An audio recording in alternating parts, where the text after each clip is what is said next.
help students develop as independent thinkers, educators must realize that while each student is unique, there are also fundamental similarities in the ways that people think, feel, and act. So there's an array of fundamental thinking processes that we all have as human beings, and that's what's sort of exciting about working around the world, whether you're in Ethiopia or Malaysia or in New York City. It doesn't really matter. All of us as human beings have these sort of fundamental or universal thinking processes. So what's powerful about that is identifying that every student comes with their own range of interests and abilities, and that there are also commonalities within a classroom, so that students, the perception of students and their self-perception is that they have the capacities to develop their own style of thinking, their own way of being in the world, and that they link, and there are commonalities with the other students in the classroom. In thinking schools, students are asked to develop their own styles of thinking, while they simultaneously reflect on how they are developing their own styles of thinking and learning.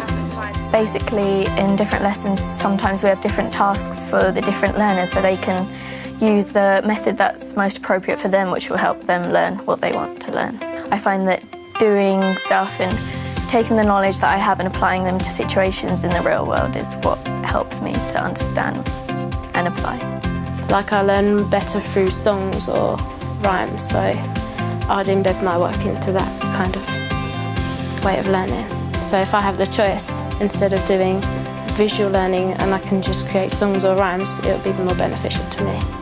Neuroscientists tell us quite explicitly and with a unified voice that what the brain does very well is create hierarchies and sequences, and is always comparing. So even these fundamental thinking processes are out in the world, and they're within our brains, and when we make them conscious in the classroom, students are drawing on those fundamentals.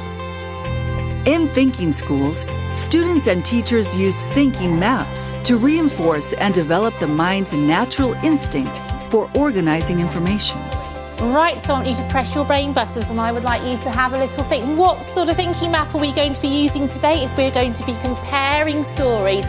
So the degree to which we offer tools through which students can visually represent that, they are going to improve their capacities to think and organize ideas. Especially the maps that we use allow you to organise your thoughts and visually make it a lot easier to remember information and be able to recall it in exams that you need it for.